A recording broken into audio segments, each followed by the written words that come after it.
Hello दोस्तों, हमारे YouTube channel में आप सभी का स्वागत है। दोस्तों आज है 14 जून और हम डिस्कस करेंगे आज के सभी इम्पॉर्टेंट करंट अफेयर्स को। दोस्तों उससे पहले चलिए हम कुछ प्रीवियस क्वेश्चंस को देख सकते हैं। दोस्तों आप इसका आंसर हमें कमेंट बॉक्स में बताइए और साथ ही अगर आपको हमारे वीडियो का PDF चाहिए तो आपको हमारे टेलीग्राम चैनल से मिल जाएगा, जिसे आप ज्वाइन कर सकते हैं। उसका लिंक हम डिस्क्रिप्शन में प्रोवाइड कर देंगे। दोस्तों तो आज का पहला प्रश्न है, इंटरनेशनल एल्यूमिनियम इंस्टीट्यूट के नए अध्यक्ष के रूप में किसे नियुक्त किया गया है। अगला है, जून 2022 में 11 दिवसीय प्रदर्शनी के लिए भारत से भगवान बुद्ध के 4 पवित्र अवशेषों को किस देश में ले जाया जा रहा है। तीसरा है, किस देश ने घोषणा की है कि वह जून 2022 में अनिवार्य मृत्युदंड को समाप्त करने के लिए सहमत हो गया है। चौथा है, बैखो उत्सव मुख्यतः किस भारतीय राज्य में मनाया जाता है। पांचवा है, भारत ने किस देश के साथ वायु गुणवत्ता और जलवायु परिवर्तन पर संयुक्त अनुसंधान लागू करने के लिए समझौते ज्ञापन पर हस्ताक्षर किया है। तो चलिए दोस्तों अब हम डिस्कस करते हैं 14 जून 2022 के सभी करंट अफेयर्स को। दोस्तों हमारा पहला प्रश्न है, फ्रांस के लुई 14वें के बाद इतिहास में दुनिया का सबसे लंबे समय तक शासन करने वाला मोनार्क कौन बन गया है। ऑप्शन है हेनरी चतुर्थ, जेम्स सस्टम, एलिजाबेथ द्वितीय, अलेक्जेंडर द्वितीय। तो जो राइट आंसर है दोस्तों वो है ऑप्शन नंबर सी, यानी एलिजाबेथ द्वितीय लुई 14वें के बाद इतिहास में दुनिया का सबसे लंबे समय तक शासन करने वाली मोनार्क बन गई हैं। ये 12 जून को ही बन गई थी। दोस्तों हम देखेंगे कि इन्होंने थाईलैंड के राजा भूमिबोल अदुल्यादेज को भी पीछे छोड़ दिया है। इन्होंने कितने समय तक शासन किया था, तो ये 70 साल 126 दिनों तक शासन किया था। इसके साथ ही देखेंगे कि एलिजाबेथ द्वितीय को 1953 में ताज पहनाया गया था और वह अभी 96 ईयर्स की हैं। दोस्तों लुई 14वें सबसे लंबे समय तक राज करने वाले सम्राट बने हुए हैं। उनका 1643 से 1715 तक 72 साल और 110 दिन तक शासन करने का रिकॉर्ड रहा है। दोस्तों आइए अगला प्रश्न देखते हैं। अगला प्रश्न है, निम्नलिखित में से किसने 12 जून 2022 को अजरबैजान ग्रैंड प्रिक्स को जीत लिया है। ऑप्शन है George Russell, Lewis Hamilton, Sergio Perez, Max Verstappen. दोस्तों तो जो राइट आंसर है वो है ऑप्शन नंबर डी। आगे देखेंगे कि रेड बुल में मैक्स ने 12 जून 2022 को अजरबैजान ग्रैंड प्रिक्स को जीत लिया है। साथ ही इन्होंने उनके कैरियर का 25वां GP जीता है। यह अजरबैजान GP में मैक्स की पहली जीत है और साथ ही पहली पोडियम भी है। रेड बुल के सर्जियो परेज ने दूसरे स्थान का दावा किया है, जबकि जॉर्ज रसेल और लुइस हैमिल्टन की मर्सिडीज जोड़ी क्रमशः तीसरे और चौथे स्थान पर रही है। आइए अगला प्रश्न देखते हैं। अगला प्रश्न है, अगस्त 2022 में भारत सरकार किस राज्य में दक्षिणी अफ्रीका से चीतों का पुनर्वास करने जा रहा है। दोस्तों ऑप्शन है गुजरात, मध्य प्रदेश, कर्नाटक या गोवा। तो राइट आंसर है ऑप्शन नंबर बी, यानी कि अगस्त 2022 से मध्य प्रदेश में दक्षिणी अफ्रीका से चीतों का पुनर्वास किया जाएगा। दोस्तों यह कौन से राष्ट्रीय उद्यान में किया जाएगा, तो मध्य प्रदेश के कूनो और पालपुर राष्ट्रीय उद्यान में किया जाएगा। यह देश से विलुप्त हो चुकी प्रजातियों के पुनर्वास के प्रयास के हित में किया जा रहा है। दोस्तों आइए आगे देखते हैं। सरकार की योजना दक्षिणी अफ्रीका से हर साल 8 से 10 चीते को लाने की होती है। 1952 में भारत सरकार ने देश में चीते के विलुप्त होने की घोषणा कर दी थी। दोस्तों आइए मध्य प्रदेश के बारे में कुछ जानते हैं। यहाँ की राजधानी भोपाल है। इसकी स्थापना कब हुई थी, 1 नवंबर 1956 को। लोकसभा में सीटों की संख्या 29 है। विधानसभा में सीटों की संख्या 230 है। कुछ महत्वपूर्ण राष्ट्रीय उद्यान को देखेंगे तो बांधवाड़ा राष्ट्रीय उद्यान, वन विहार राष्ट्रीय उद्यान, पेंच राष्ट्रीय उद्यान, सतपुड़ा राष्ट्रीय उद्यान, पन्ना राष्ट्रीय उद्यान। दोस्तों आइए आगे देखते हैं अगले प्रश्न को। अगला प्रश्न है, टोनी अवार्ड्स 2022 में सर्वश्रेष्ठ अभिनेता म्यूजिकल का पुरस्कार किसने जीता है। ऑप्शन है मुलान रूज, स्टीफन सोंधाइम, जॉर्ज फॉर्थो, माइल्स फास्ट। तो दोस्तों जो राइट आंसर है वो है ऑप्शन नंबर डी, यानी माइल्स फास्ट ने इस अवार्ड को जीत लिया है दोस्तों। 12 जून को इसका आयोजन न्यूयॉर्क शहर में किया गया था। इसमें सर्वश्रेष्ठ अभिनेता का पुरस्कार एमजे के लिए माइल्स फास्ट को चुना गया है। बेस्ट एक्ट्रेस म्यूजिकल का अवार्ड जोआक्विना को मिला है दोस्तों पैराडाइज स्क्वायर के लिए। साथ ही सर्वश्रेष्ठ निर्देशक म्यूजिकल के लिए अवार्ड मिला है मैरियन इटलियट को, और वो भी कंपनी के लिए। बेस्ट म्यूजिकल का पुरस्कार स्ट्रेंज लूप ने जीता है, और साथ ही बेस्ट म्यूजिकल रिवाइवल का पुरस्कार कंपनी ने जीता है। आइए अगले प्रश्न को देखते हैं। अगला प्रश्न है 13 जून 2012 को national e governance services delivery assessment 2021 का दूसरा संस्करण किसने जारी किया है? ऑप्शन है जितेंद्र सिंह, अनुराग ठाकुर, नितिन गडकरी, राजनाथ सिंह। तो यहाँ राइट आंसर है ऑप्शन नंबर ए। या दोस्तों आगे देखेंगे कि 13 जून 2022 को राष्ट्रीय e governance service delivery assessment 2021 का दूसरा संस्करण लॉन्च किया गया। इसमें NESDA 2021 की रिपोर्ट राज्यों केंद्र शासित प्रदेशों के आकलन को कवर करते हुए तैयार किया गया था, जिसमें नागरिकों को ऑनलाइन सेवा देने में केंद्रीय मंत्रालयों की प्रभावशीलता पर ध्यान केंद्रित किया गया है।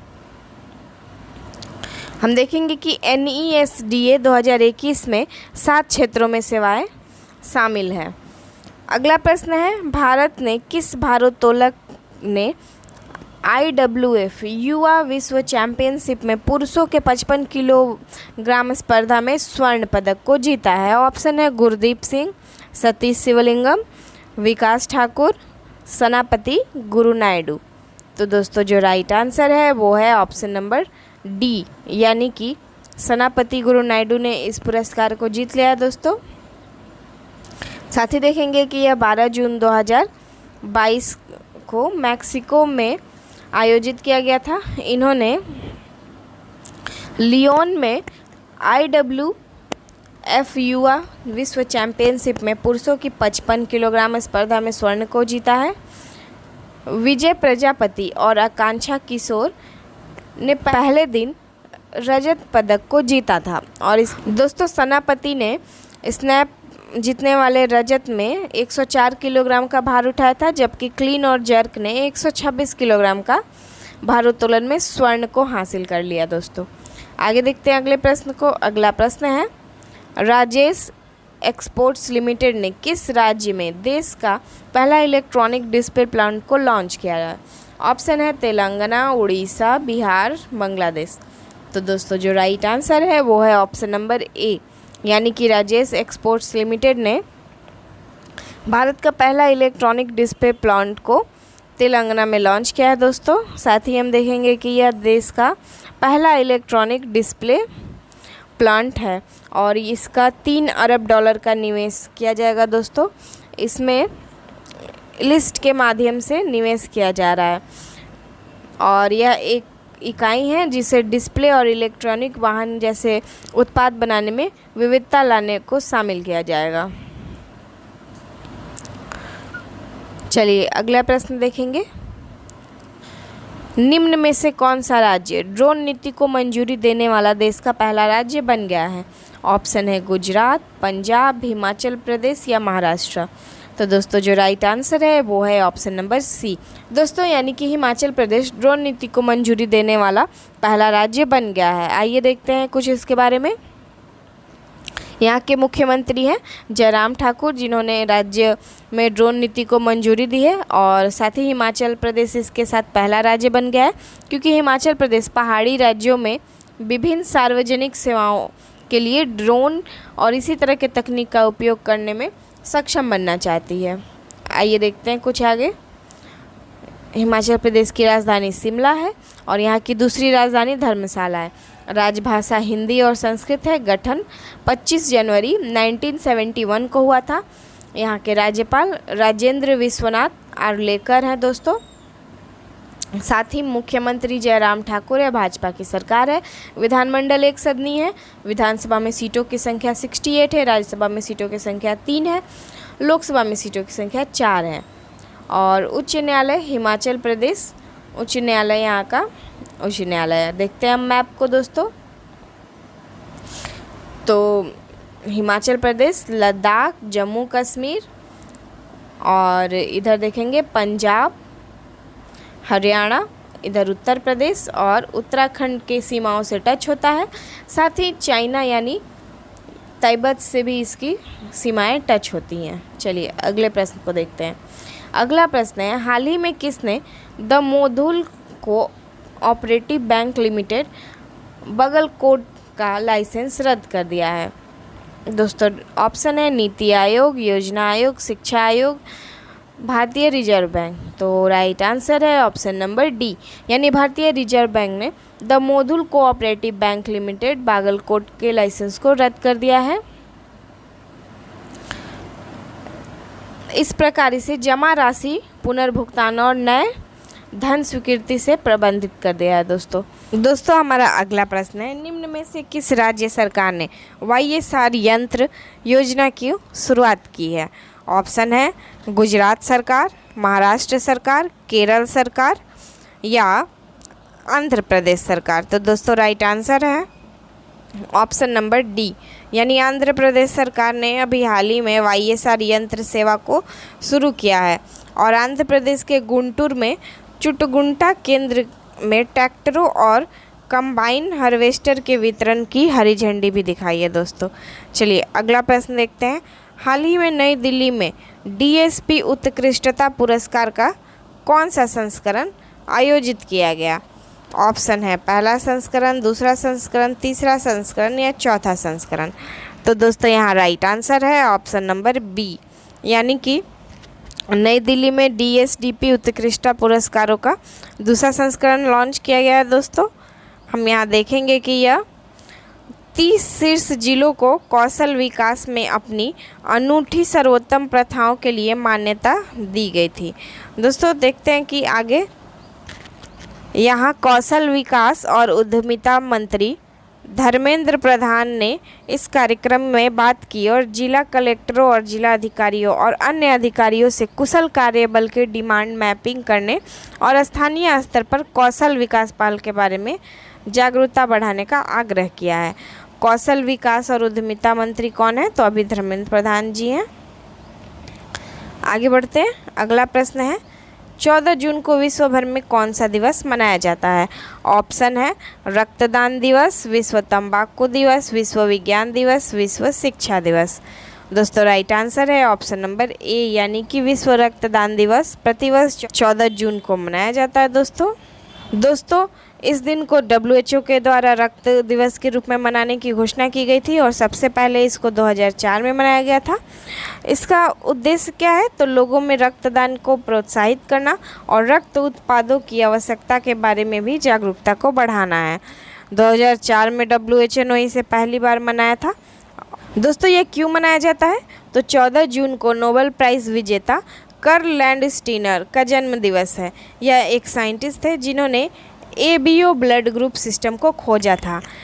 ऐसे में इनके जन्म दिवस पर विश्व रक्तदान दिवस मनाया जाता है।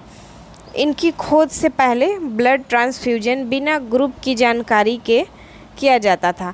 जब कार्ल लैंडस्टीनर ने इसकी खोज की तो उन्हें सन 1930 में नोबेल पुरस्कार से भी सम्मानित किया गया है।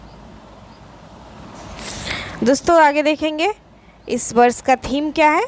तो थीम है donating blood is an act of solidarity, join the effort and save lives. दोस्तों इस वर्ष मैक्सिको इसका वैश्विक आयोजन कर रहा है। चलिए आगे देखते हैं अगले प्रश्न को। अगला प्रश्न है, चौथे खेलो इंडिया यूथ गेम्स में कौन सा राज्य प्रथम स्थान पे है? ऑप्शन है महाराष्ट्र, हरियाणा, कर्नाटक, केरल। तो दोस्तों जो राइट आंसर है वो है ऑप्शन नंबर बी, यानी कि हरियाणा चौथे खेलो इंडिया यूथ गेम्स में पहले स्थान पर है। दोस्तों समारोह का समापन पंचकुला के इंद्रधनुष स्टेडियम में किया गया और इसके साथ ही खेल 5 स्थानों पे किया गया, पंचकुला, अंबाला, चंडीगढ़, दिल्ली और शाहबाद में। इसके साथ ही हम देखेंगे खेलो इंडिया यूथ गेम्स के बारे में कुछ इम्पोर्टेंट पॉइंट्स को दोस्तों। तो यह 31 जनवरी 2018 को पीएम मोदी ने दिल्ली में खेलो इंडिया स्कूल गेम्स का उद्घाटन किया। इसके बाद इसका नाम बदलकर खेलो इंडिया यूथ गेम्स कर दिया गया दोस्तों। इसके साथ ही देखेंगे कि पदक तालिका में हरियाणा शीर्ष पर था उस समय, और उसके बाद महाराष्ट्र और दिल्ली का स्थान था। इसके साथ ही 2019 में खेलो इंडिया के दूसरे संस्करण की मेजबानी पुणे के द्वारा की गई थी दोस्तों। आगे देखते हैं। 27 फरवरी 2019 को पीएम मोदी ने खेलो इंडिया ऐप को भी लॉन्च किया, और 2020 में खेलो इंडिया यूनिवर्सिटी गेम्स का पहला संस्करण कटक उड़ीसा में आयोजित किया गया था। 2020 में खेलो इंडिया यूथ गेम्स का तीसरा संस्करण गुवाहाटी असम में आयोजित किया गया था, और इसमें पदक तालिका में शीर्ष स्थान पे महाराष्ट्र था, और उसके बाद हरियाणा और दिल्ली, यानी कि लगातार यही राज्य टॉप करते रहे हैं दोस्तों। खेलो इंडिया यूथ गेम्स का 5वां संस्करण कहाँ आयोजित किया जाएगा, तो वो भोपाल मध्य प्रदेश में आयोजित किया जाएगा दोस्तों। आइए आगे देखते हैं। पहले स्थान पर है हरियाणा, 122 पदक इसने जीत रखे हैं, और जिसमें कि 43 स्वर्ण है, 36 रजत और 43 कांस्य हैं। दूसरे स्थान पे है महाराष्ट्र 112 पदकों के साथ, और तीसरे स्थान पे है कर्नाटक 64 पदकों के साथ। दोस्तों ये कभी कभी एग्ज़ाम में पूछ लिए जाते हैं, तो आप लोग इसको भी ध्यान देंगे, याद कर लेंगे इन सभी पॉइंट्स को। चौथे स्थान पर केरल है, 5वें पे मणिपुर और 6ठे पे दिल्ली है, यानी कि इस बार दिल्ली का प्रदर्शन बहुत अच्छा नहीं रहा। चलिए अगले प्रश्न को देखते हैं। अगला प्रश्न है, मशहूर क्रिकेटर KS दिलीप सिंह जी की कौन सी जयंती 13 जून 2022 को मनाई जाती है? ऑप्शन है 117वीं, 108वीं, 110वीं, 120वीं। तो दोस्तों जो यहाँ राइट आंसर है वो है ऑप्शन नंबर ए, यानी कि मशहूर क्रिकेटर S दिलीप सिंह जी की 117वीं जयंती 13 जून को मनाई गई। साथ ही देखेंगे कि इनका जन्म 13 जून 1905 को सौराष्ट्र के एक शाही परिवार में हुआ था। वह एक महान बल्लेबाज थे जिन्होंने इंग्लैंड के लिए 12 टेस्ट खेले थे दोस्तों। उन्होंने अपनी छोटी सी अवधि में प्रथम श्रेणी क्रिकेट में 50 शतक बनाए थे दोस्तों, बहुत बड़ी बात है। दिलीप ट्रॉफी का नाम उनके सम्मान में रखा गया है, और साथ ही यह भारतीय बोर्ड द्वारा 1961-62 में एक राज्य प्रथम श्रेणी प्रतियोगिता के बजाय एक क्षेत्रीय के रूप में शुरू किया गया। रणजी ट्रॉफी का नाम उनके चाचा S रंजीत सिंह के नाम पर रखा गया है, यानी इनके फैमिली से काफ़ी लोग बहुत टैलेंटेड थे।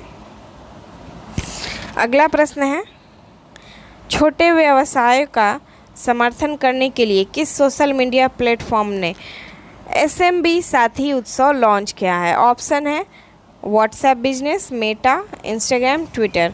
तो दोस्तों जो राइट आंसर है वो है ऑप्शन नंबर ए, यानी व्हाट्सएप बिजनेस ने SBM साथी उत्सव को लॉन्च किया है।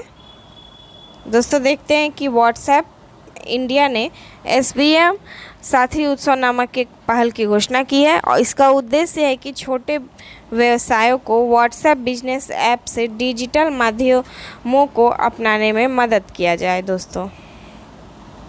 आगे देखेंगे कि SBM साथी उत्सव की शुरुआत जयपुर में एक पायलट प्रोजेक्ट के तहत की गई थी, जहां 500 से अधिक छोटे व्यवसायों को अपना व्यवसाय ऑनलाइन चलाने के लिए प्रशिक्षित किया जा रहा है। यह पहल जोश टॉक्स के तहत मतलब उसी के सहयोग से शुरू किया गया है। अगला प्रश्न है, ग्रीन ओपन एक्सेस रूल 2022 किस मंत्रालय के द्वारा लॉन्च किया गया है? ऑप्शन है महिला एवं बाल विकास मंत्रालय, रक्षा मंत्रालय, सहकारिता मंत्रालय या विद्युत मंत्रालय। तो यहाँ राइट आंसर है ऑप्शन नंबर डी, यानी कि विद्युत मंत्रालय के द्वारा ग्रीन ओपन एक्सेस रूल 2022 को लॉन्च किया गया है। केंद्रीय विद्युत मंत्रालय ने भारत के नवीकरणीय ऊर्जा कार्यक्रमों में तेजी लाने के लिए ग्रीन ओपन एक्सेस रूल्स 2022 को शुरू किया है। नए नियमों के तहत उपभोक्ता बिजली वितरण कंपनियों से हरित बिजली ग्रीन पावर की मांग कर सकते हैं।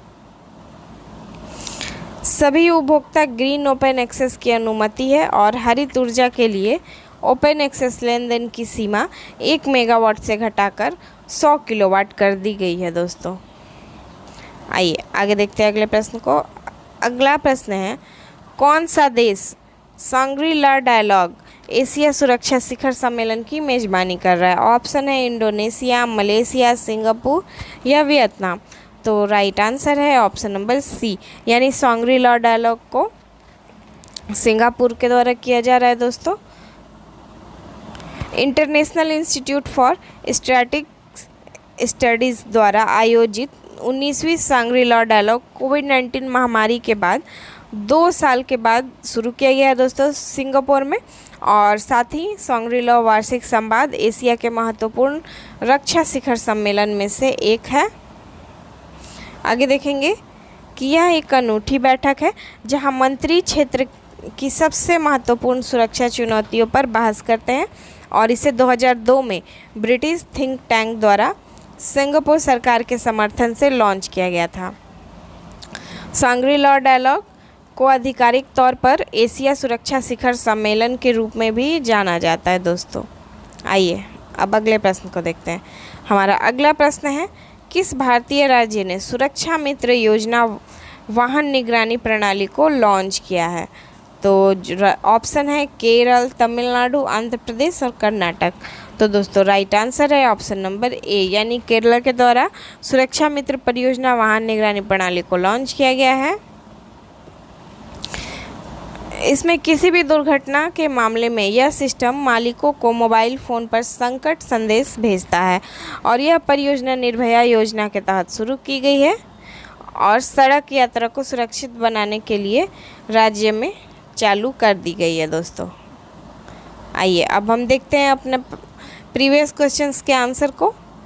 इंटरनेशनल एल्यूमिनियम इंस्टीट्यूट के नए अध्यक्ष के रूप में सतीश pai को नियुक्त किया गया है। जून 2022 में 11 दिवसीय प्रदर्शनी के लिए भारत से गौतम बुद्ध के 4 पवित्र अवशेषों को मंगोलिया ले गया है दोस्तों।